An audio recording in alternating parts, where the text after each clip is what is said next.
welcome to Truth Jihad Radio. I'm Kevin Barrett, talking about all of the biggest issues that are never properly covered, except here, pretty much, and a few other select alternative media outlets. Well, as many of my listeners know all too well, I've been best known for doggedly pursuing 9/11 truth over the years. It seems to me to be the biggest issue of the 21st century, and it still hasn't been properly addressed in officialdom or in the dominant discourse in the universities, by scientists. It's really a catastrophe for civilization that we've gotten this one wrong. Some brave scientists are speaking the pretty simple and obvious scientific truth about the destruction of the World Trade Center being the most obvious aspect of the 9/11 snow job, and one of the most highly qualified of the scientists who are doing that is Dr. David Griscom. He is a physicist, and he is currently looking for somebody with physics or even any kind of serious science credentials to debate 9/11 and to argue that the official story of 9/11 does not involve the suspension of the laws of physics. It sounds like a plan to me. I've been looking for someone to hold up the other side of a debate too, without a whole lot of success. But maybe David Griscom will do better than me and find someone willing to make a fool of himself in public. And I'm very happy that he's doing that, and I admire his guts in standing up for the truth on this issue. So hey, welcome, David Griscom. Good to have you. Oh, it's good to be with you. Yeah, it's been a couple of years, I think, since you were last on my show, and, well, the scientific mainstream hasn't taken a whole lot of giant steps towards recognizing the elephant in the living room on 9/11, have they? Not too much, but, of course, the work of Niels, it's just more people ought to read it. Yeah, it's funny. There seems to be, a lot of people who snipe at those guys' work from various angles, even including some within the truth movement, but nobody has yet managed to really rebut it. That is certainly right. I had sort of a debate on email with one guy who was, going through all kinds of different things that I would answer him, and it just went on endlessly, and there is a point. I mean, basically, if you get somebody that's going to be a denier, they will grab at anything to try to sound it like it's a standoff, that nobody has discovered anything, and it hits me in the back of my mind that my answer to that is that I was a referee of the paper of Barrett's paper, where he was the first author. Actually, I was also a referee when Steve Jones was the first author, and then I had about 13 pages single-spaced of ways that I thought that it could be improved. And then when it came back to me, I read the whole thing and found that I got to the end of it, and I couldn't think of anything to suggest. 13 pages evaporated, and because of that, I mean, I've refereed at least 900 papers. I went and verified that, but there are some that I don't have records of, so I could be pushing almost 1,000. And so I have experience in refereeing the work of various people. And from this experience with Barrett et al., that I'd rate as one of, if not the best paper I've ever refereed. And people will have to take my word for that, because, I mean, as I say, that you can get somebody trying to mess you up, coming in with all kinds of different angles that they could carry on forever, and it's all meaningless. You got to come down to the hard stuff that would pass refereeing into a major journal, and that's exactly what the Barrett et al. Paper is. It's probably the finest paper I've ever refereed. Interesting. What do you think about the possibility of replicating that study somewhere? Because I know that the people who are challenging that study have, basically, I think their only argument ultimately that I can see is that they're claiming some kind of fraud or something. But I know where some of these samples came from, and there is always the possibility of getting some of this dust to other labs to look at as well. Do you think that's a good idea? Because it seems like we need something to push the situation beyond where it is now. Yeah, it's certainly a good idea, but the one thing you worry about is to find a laboratory that isn't polluted by the people that are trying to mess you up. So that's a good trick in itself. And actually, when I was talking about the guy who was working with, but he was working with somebody who was reproducing. He was redoing the experiment, and it was sounded like that their results were proving Harit wrong. However, there was one aspect of the data that he was taking was that he ashed every sample at some temperature, supposedly to get rid of, I don't know what it was for, before he started to take his data. And so whatever the temperature was, it was moderate. It was a bit before the temperature where you would set off the explosive. But I think that basically that burned up some of the data, so he couldn't see the rest of those data, and so that essentially that research, and they haven't published that work. I think that the guy who did it maybe realized that whether he was deliberately trying to mess it up or whether he had accidentally messed it up, that he's not tried to publish it. Interesting. I have had Frank Greening on my show a few times, and he was a guy who made a name for himself trying to support the government's version of what happened to the Twin Towers. And he now has come around on Building 7, and I think, at least privately, he's come around on 9/11 as, the larger issue of whether it was some kind of false flag hoax or an actual, attack by hijacked jetliners.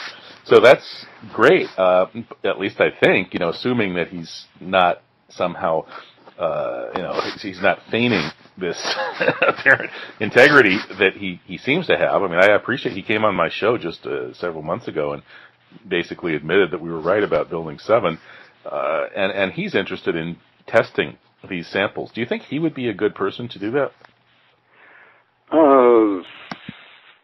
I guess so, but again, one never knows. I mean, there are an awful lot of people out there that want to stifle us, and for whatever their motives. And if you get the wrong person, then it works backwards. So there would be a way that somebody with bad motives could take this dust and purport to do tests that would obfuscate the issue? Well, okay.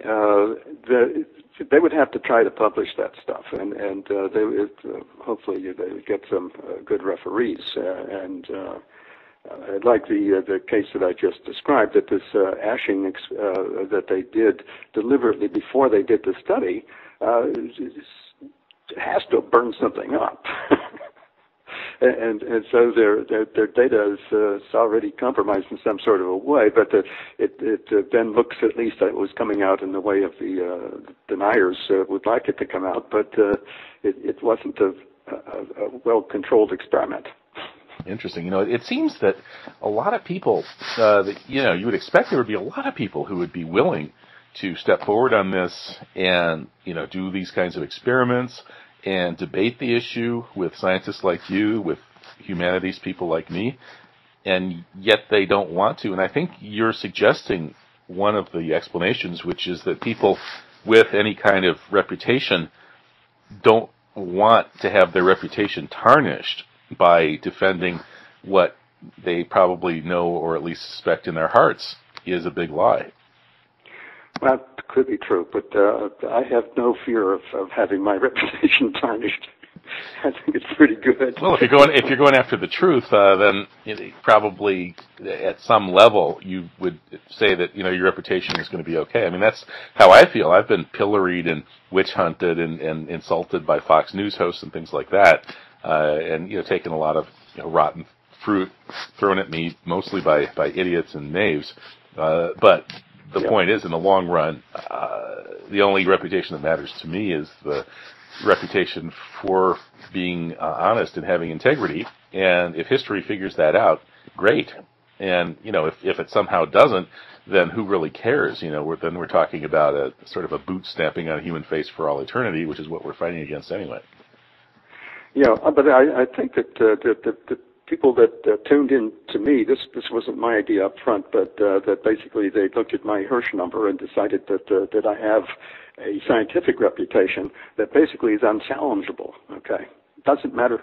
I would have to if the deniers say that I'm doing a piece of work that is deliberately fraudulent.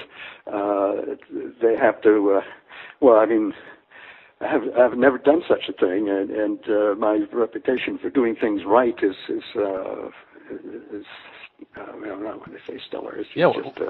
Maybe you could explain the Hirsch number, because probably most of my audience hasn't heard of this. You have a Hirsch number over 50, and this is a way of measuring your performance in scientific publishing. Yes. Okay. Well, that is the number of papers that have been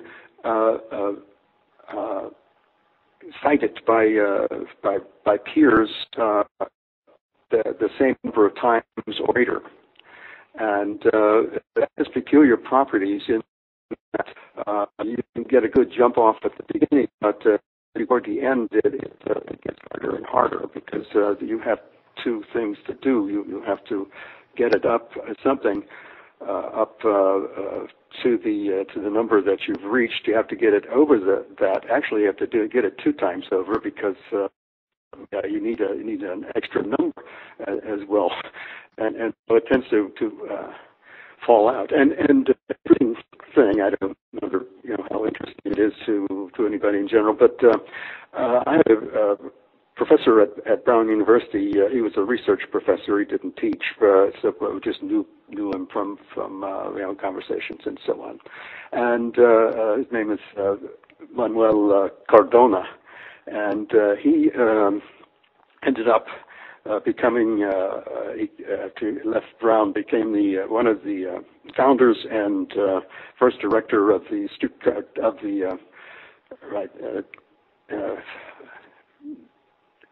Institute for Solid State Physics in Stuttgart. So he became what you would expect to be a Herr Doktor Professor, but he never changed. He's absolutely a nice guy, and so I had a little correspondence. In fact, I got my Hirsch number from him originally because it turns out that Jorge Hirsch, an Argentine, was trying to publish his work. And the best, if it got published in an inferior journal, it probably wouldn't be a standard yet. But Manuel got it published at the Journal of the National Academy of Science, which can't be denied. So Manuel recommended him into that, and since then, there have been a number of people complaining. In certain special cases, you can understand their complaints because for one reason or another, the kind of work that they do doesn't quite get them where they think they belong, and they want to do modifications. And repeatedly, these people would propose their modifications as a letter to an editor of Physics Today, which is a magazine of the American Physical Society, and then immediately when they publish something like that, they get other opinions, and Manuel comes right back on and defends again the Hirsch Index as originally defined by Seymour Hirsch on that publication in the Proceedings of the National Academy of Science. So it's basically the best rating system that there is right now. It's for physicists only, right? No. I mean, that should work for anybody. Okay, so this Hirsch index, actually, people have a number here in other fields, as biology and other scientific fields. Absolutely. In fact, I couldn't get my Hirsch number until Manuel got it for me. And then the second time I went for one, I actually went to the Naval Research Laboratory to see whether they would check, since I had been there, and my number had come up from that. But now Google has their own new dollar, which gives people Hirsch number. And wow. Their count may be a little bit different from somebody else's. I mean, actually, I see the examples set out there, but not very different from anybody else's. And I was just finishing the thing with Manuel, was that last time I talked to him, and that was a couple of years ago, he said that his Hirsch number reached 98, but he didn't expect it to go any farther because of the thing is that it's just self-limiting. It gets harder and harder to get the next step. Yeah, I think a lot of fields are kind of like that, where the higher you get, the steeper the slope gets. So you're looking for somebody else with a Hirsch number in the vicinity of yours, preferably say over 50, to debate whether the official story of what happened to the World Trade Center skyscrapers violates the laws of physics or not. And so far, there's nobody with a 50-plus Hirsch index, or even much of any Hirsch index that we know of, who's willing to argue that. That appears to be the case. This wasn't my idea, by the way. This was Ron Shattuck. Yeah. And so I said, okay. I mean, I'm not super combative type here. In fact, I've run into some really good 9/11 truth people who think that I'm a disgrace to the thing because of my conclusion of how the attacks were carried out. Now let's stop there. Why is that? What do you think about how the attacks were carried out, and why is there somebody who doesn't like that? Yeah. Okay. Let me see if I can blank out on names, but I got it here. I mean, you can name names or not. It's up to you. No, I always name names. Famous name, Jim Hoffman. Okay. Oh well, Jim Hoffman is notorious for going after all sorts of people, including me. Okay, so you've had this experience, but on the other hand, he's outstanding in the stuff that he's put together, right? I mean, well, yeah, he's a very smart freak. Right. Now, so we're on the same desire to get the fact that 9/11 was not carry out the way the official story was. But so he thought that if you have a conclusion that sounds ridiculous to some people, that you would disgrace yourself and the entire movement.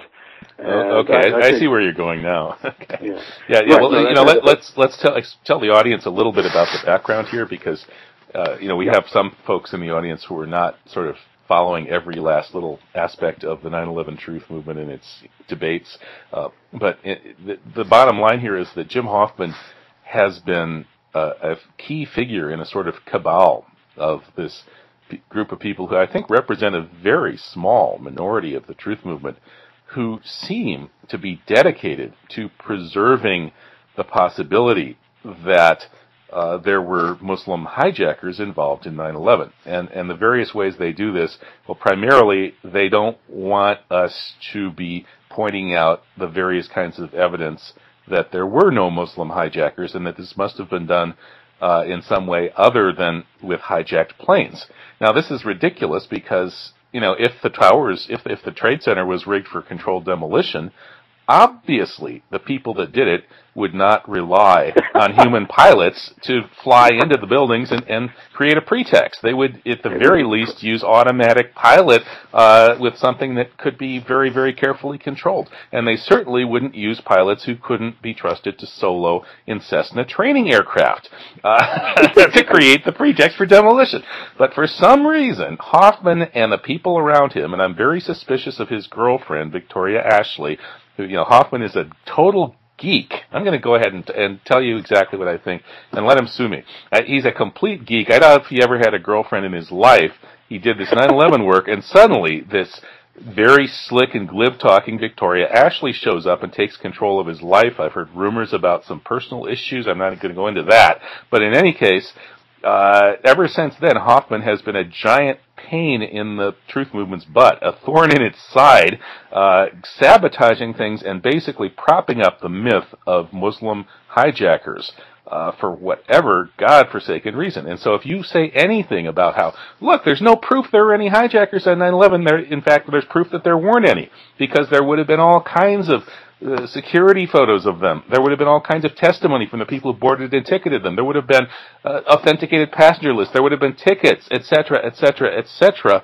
You can go on and on and on. These planes were flying way too fast to have been passenger aircraft.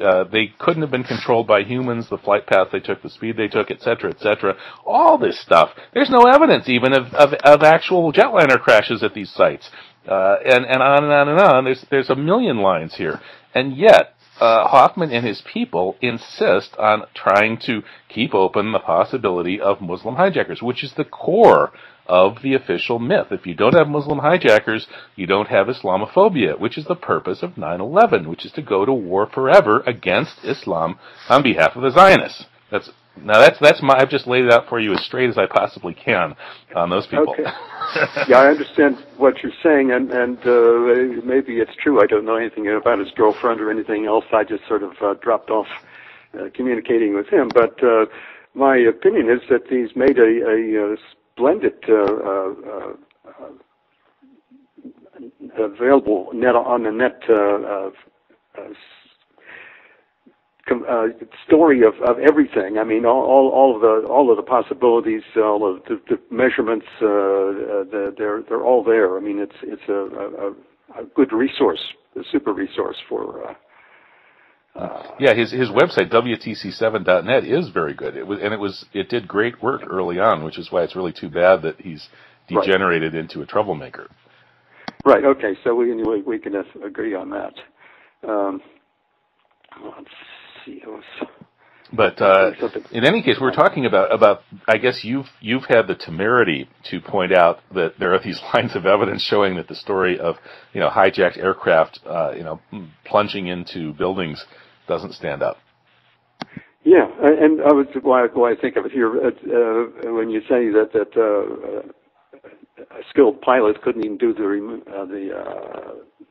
attack on the South Tower. I actually verified that. It turns out that my brother, who is he's sort of a conservative type, but not a flaming conservative type, and so I have no problem talking about 9/11 with him. He worked at IBM, and but he's been a private pilot from the very beginning. When I first arrived in Washington area, he came down in his light plane, and we flew around places there. When I was still up at Brown University, we would fly over to land on Martha's Vineyard and places like that. An excellent pilot.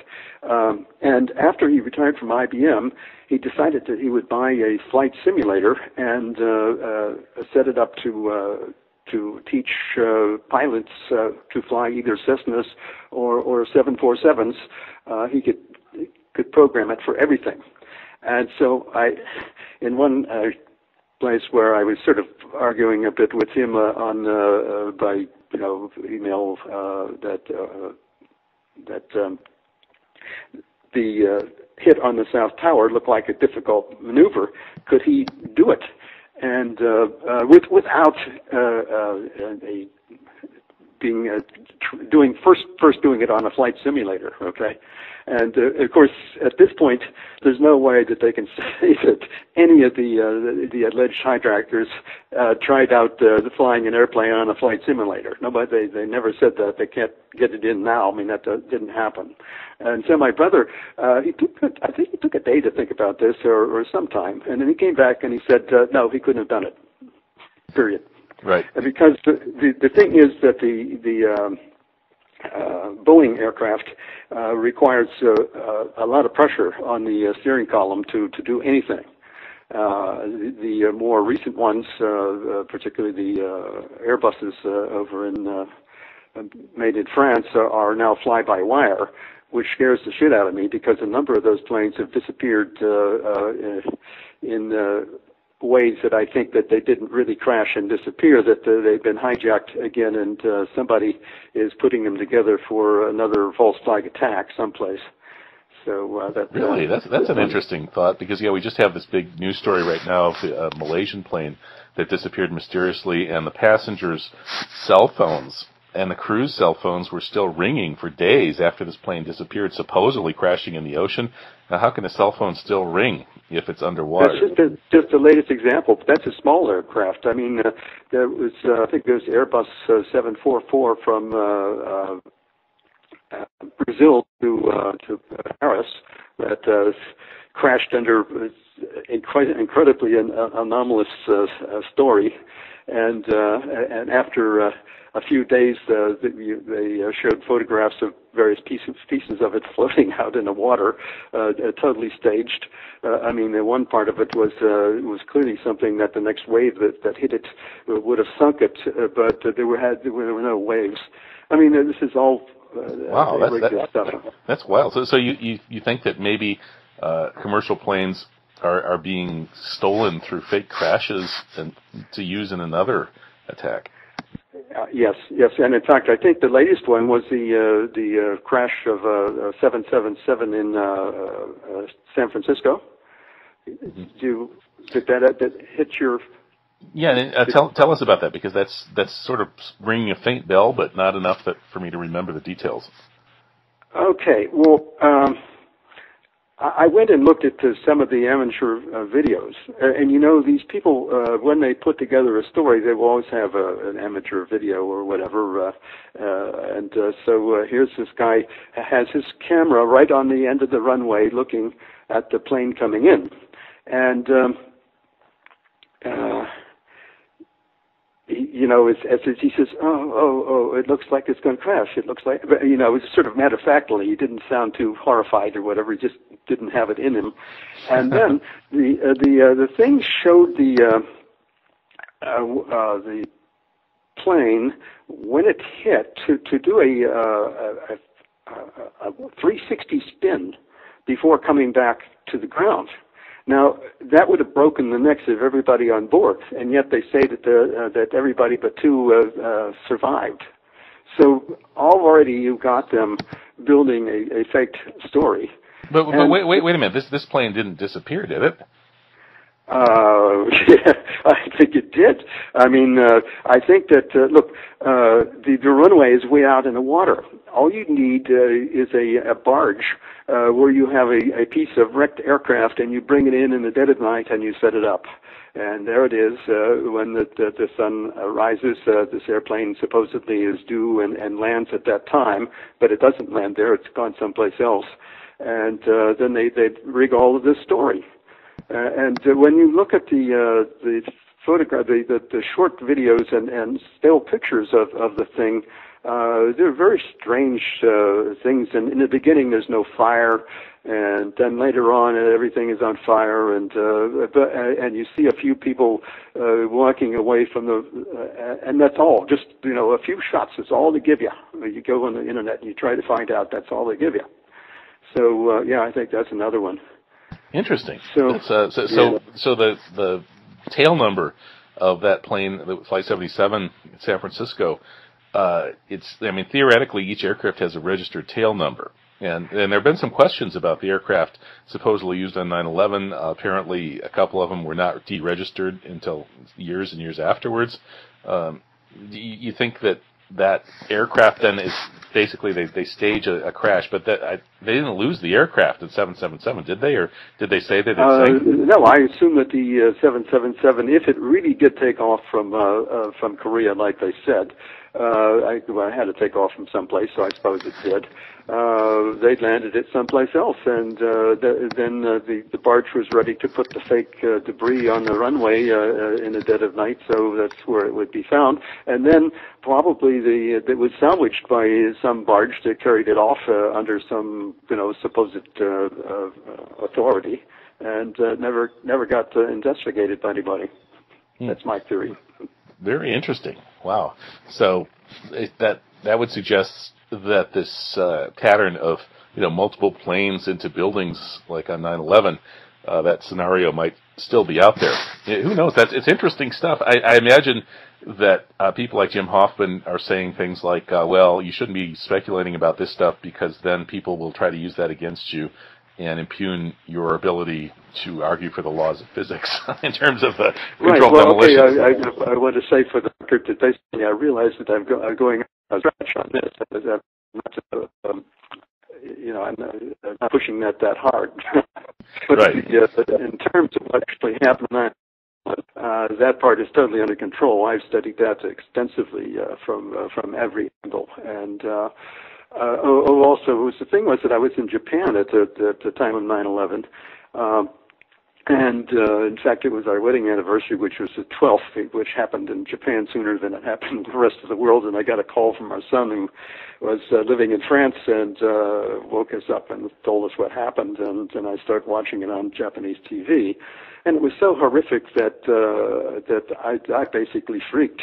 And for 4 years and some number of days, which I've forgotten the number again, I actually believed the official story just because I didn't even want to look at the horror enough to where I might have gotten some sort of a grounding in physics, and say, hey, wait a minute.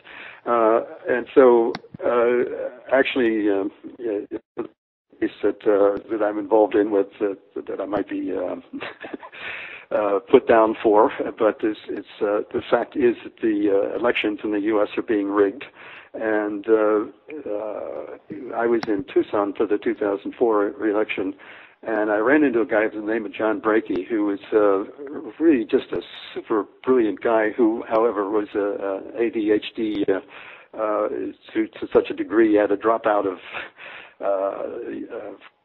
the sky school in 8th grade, but he's brilliant, and he could have a PhD as far as I'm concerned, and he went after everything. So he got himself to be cluster captain, Democratic cluster captain for 4 precincts in his neighborhood, which was predominantly Hispanic on the lower west end of town, and it turned out that on the day of the election, the captain, the cluster captain, is entitled to get all kinds of information from any place he stops in at, and he found that 4 of them were resisting him, and one or two were particularly nasty, including the one that was in his own precinct. In fact, it was the election was held only one block away from his home at that time, and so he decided he was going to get to the bottom of it, and he got all of the records, not only for his own precinct, but for the entire voting district, which came to 80,000 some. He put them all on spreadsheets, and then looked for anomalies, which he would color code, and then he would email that up to me. He was down in the Hispanic corner, and I was up in the WASP corner on the northeast side against the mountains. We were just renting at that time, and so I would look at what John was sending me, and he would said, this suggests this or that to himself, and I'd look at it and decide whether or not I agreed that it would come out that way. And in the end, he wanted to find out what the poll workers were doing at his precinct. They were doing really odd stuff, and finally got the data together. It took about 3 months, and this is harder than doing physics, because physics, you got laws of physics to begin with, and so certain things are totally taken care of, and all you do is figure out the little nuances that are different to the subject that you're studying, and usually you can find somebody else has explained that long time ago. If you're doing physics, you just find it together and you do it. But if you've got somebody rigging elections and they're doing something really erratic to cover up, you have nothing to go on, nothing. You start at zero. And that's what we did. And by 3 months, I got it together. I was lecturing then on this subject in 2005, I guess, and some people came down from to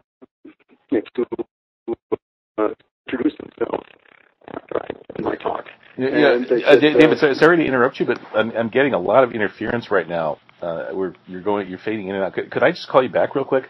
Wait a minute, I'm sort of wandering. I can get closer to the bunch here. Is this better? Yeah, that's better. Okay, I'm sorry. I'm sort of pacing around here as I'm talking. Let's see. Okay. So I've given this talk, and I was approached to these guys from Phoenix, and they said, great talk, and given the subject material, I guess you're probably a 9/11 truther, or more politely to say in 9/11 research. And I said, well, no. And then they just happened to have had bring some papers along or whatever. Anyway, they told me about Operation Northwoods and let's see, what other material did they have? But it was... Well, Northwoods is a good start. Yeah, well, that was the most important.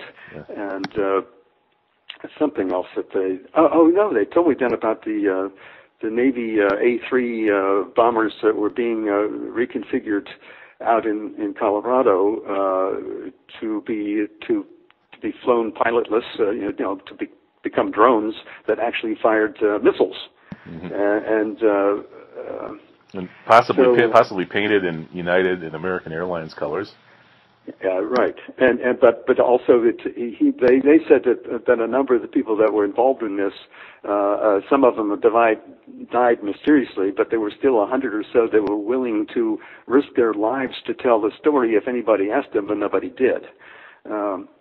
It's hard to tell how well that whole story panned out. There were a number of reports about this back in the day. But I've never gotten anybody on my show who talked about, painting those aircraft in United Airlines colors or anything like that.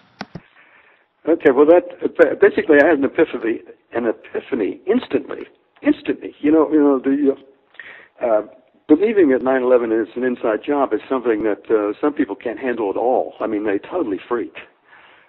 I have a friend up in Tucson who is a really smart guy. He had been a soldier, and then he's an expert in optical devices, that even things for the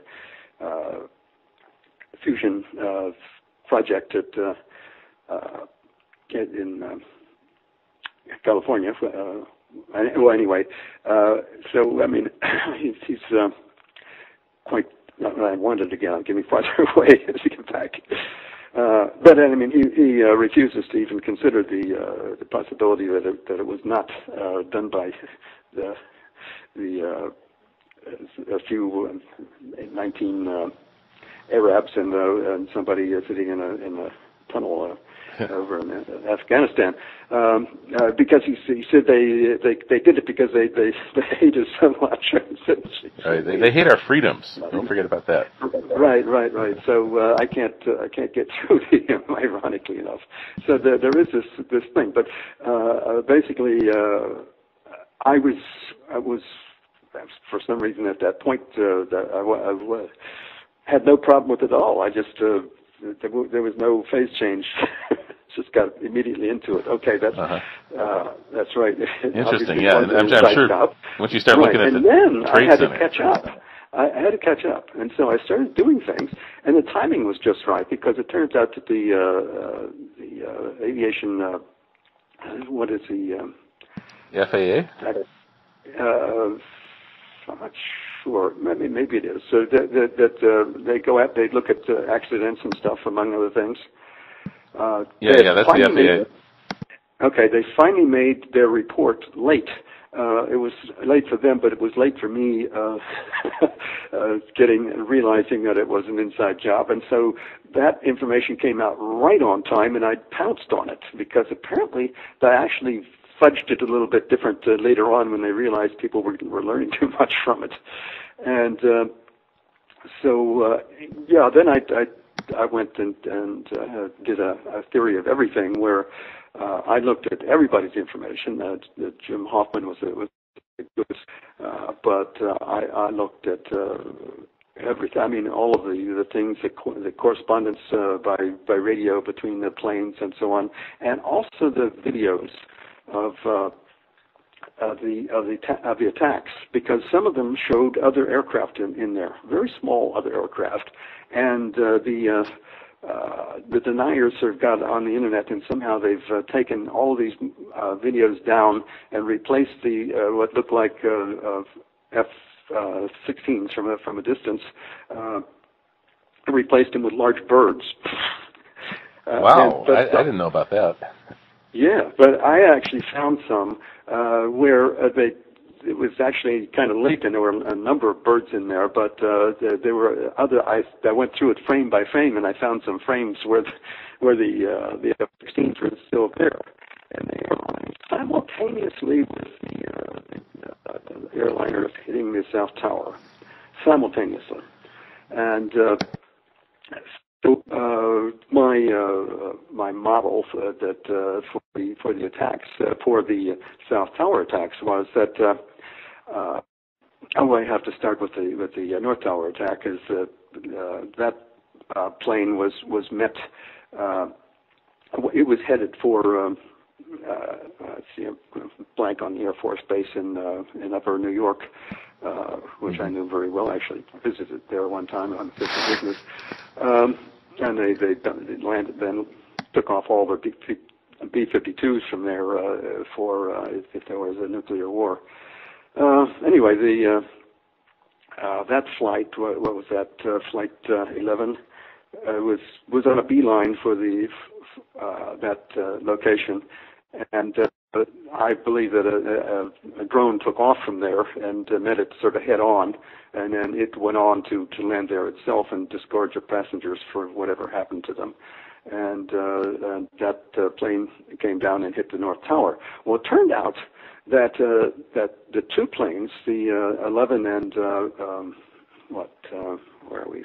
There's 93, 11, 77, and 175 was the other one that supposedly hit the South Tower. The South Tower was 175. Right, yeah, right.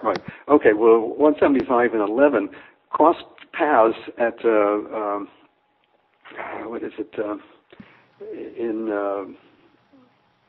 Air Force Base. Was that Otis? Or it's one of those Air Force Base in New York State. I know what you're talking about, yeah. Now this one is north of it's closer to where my brother lives in Poughkeepsie, but farther down. It's Stewart Air Force. Stewart, Base, that's right. Yeah. All right, they passed over there within 2 minutes difference, and that was according to the safety Air Force. FAA, yeah. FAA, yes, right. Something a safety. There might be the NTSB, National Transportation Safety Board. That's what I'm talking about. Okay, right, yeah. Gotcha.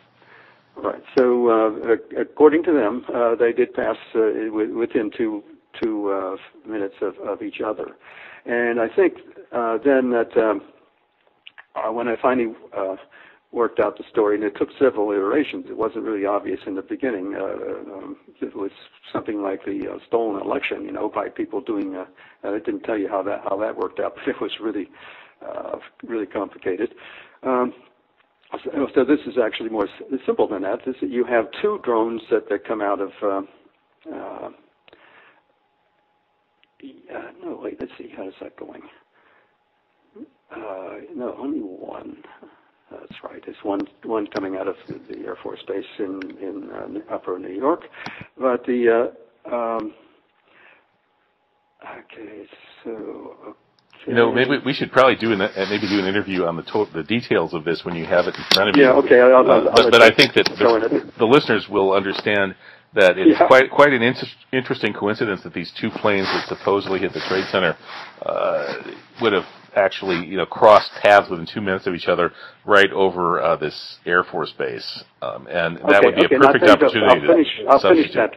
What I deduced from that was that they also had a swarm of F-16s big enough to look to radars as being a 767.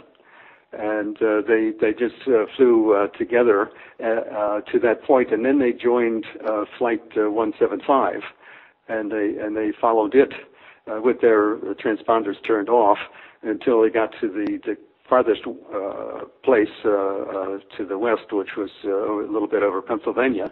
At which point, the actual Flight 177, and there are other data to go after this. I didn't speculate. 175, yeah. It flew west, and then these swarm of F-16s did the circling around that the official thing was that the radars were following. And, the radars, you have to have your transponder on to know precisely what they are and where they are. And they kept the transponders off. And so the returns from the skins of the aircraft is all they had to go on, and I think they probably calculated how many F-16s that they needed to get that to work, and then those are the ones that dove at speeds toward the South Tower that were picked up by the National Transportation Safety Board data that was flying so fast that the airliner would have come apart easily, and so they just spiked it all the way down, and then they pulled out. And some of them went up the Hudson River, and most of them went up the East River. And the East, I have a video showing them coming up the East River and passing the building at the same time at the South Tower, the same amount of time it was hit. And this does raise the question of what produced the video images and the witness reports.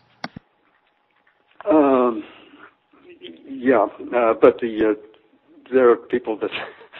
Like Jim Fetzer, who says that everything was a hologram, and Jim thinks the best hypothesis is that there was a plane projecting a hologram that overflew, and a holography was used.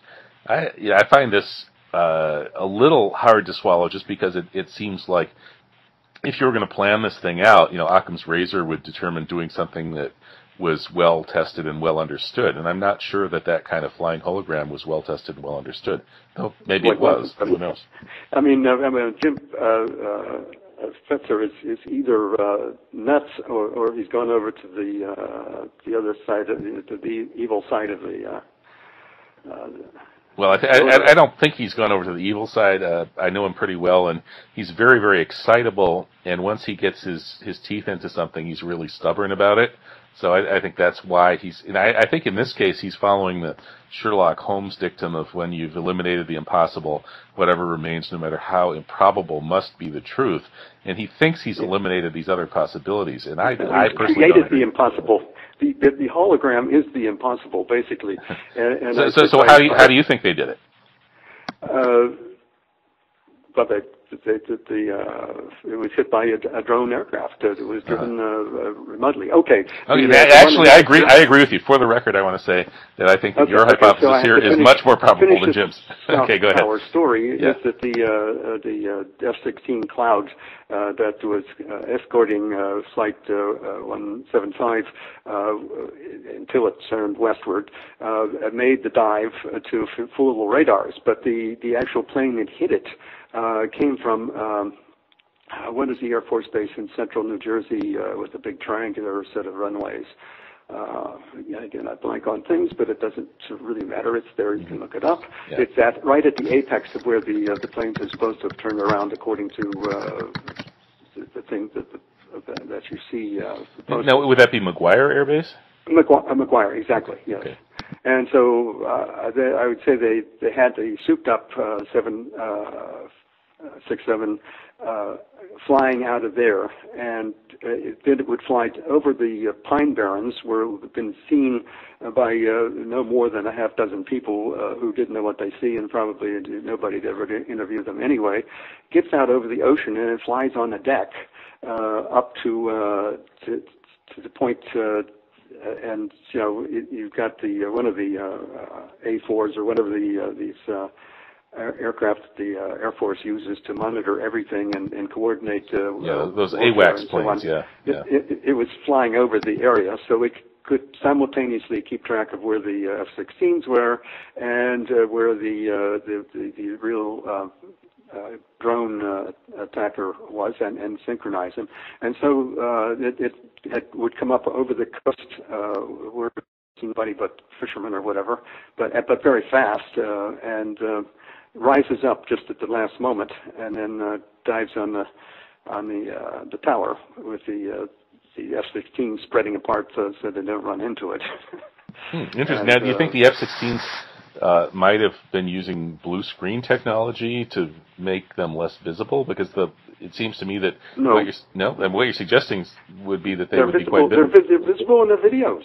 You find them in the videos, and there were some also from the viewed from across the Hudson in New Jersey, and just they're watching the plane attack the South Tower, and just as it hits, there's what the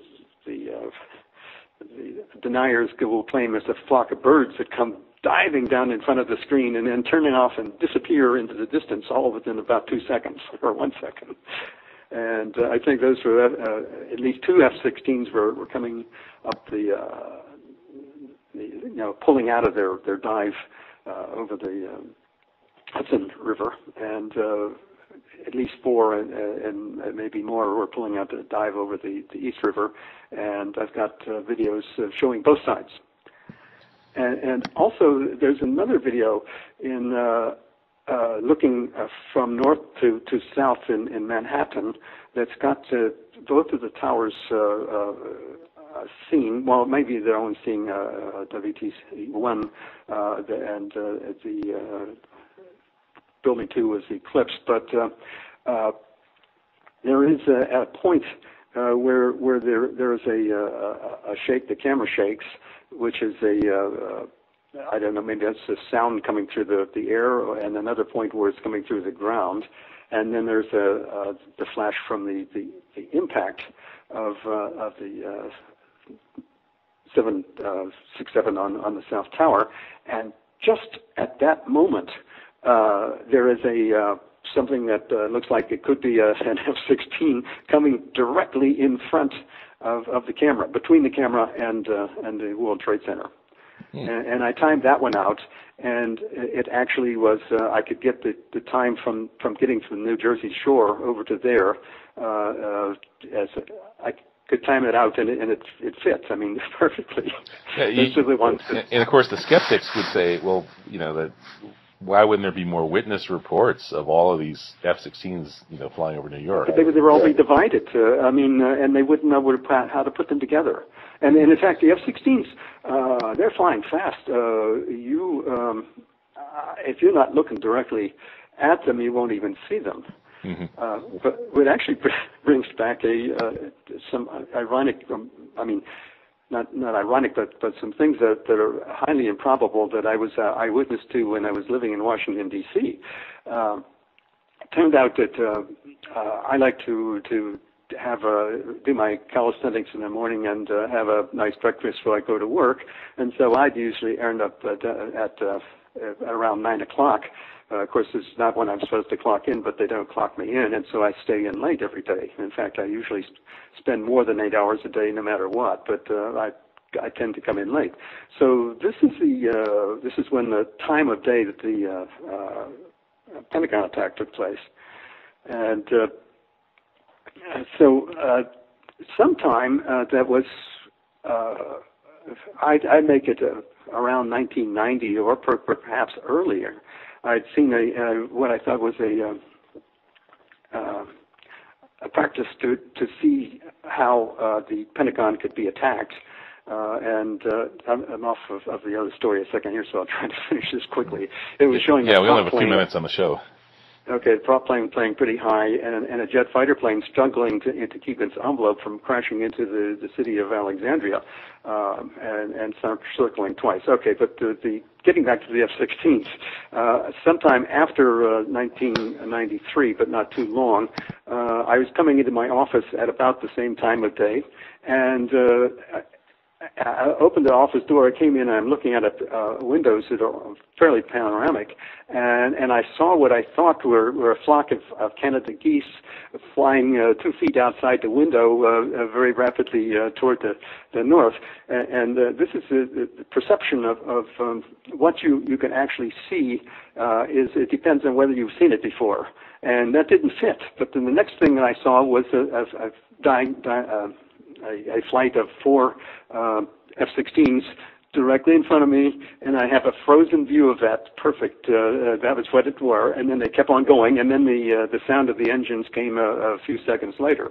And they were now, at that point, they were 50 feet above the Potomac River. And to do that, they had to close the National Airport also. So basically, the stunts that they had done in advance, which appear now to have been practicing for this thing, that was going on for over a decade. Very interesting.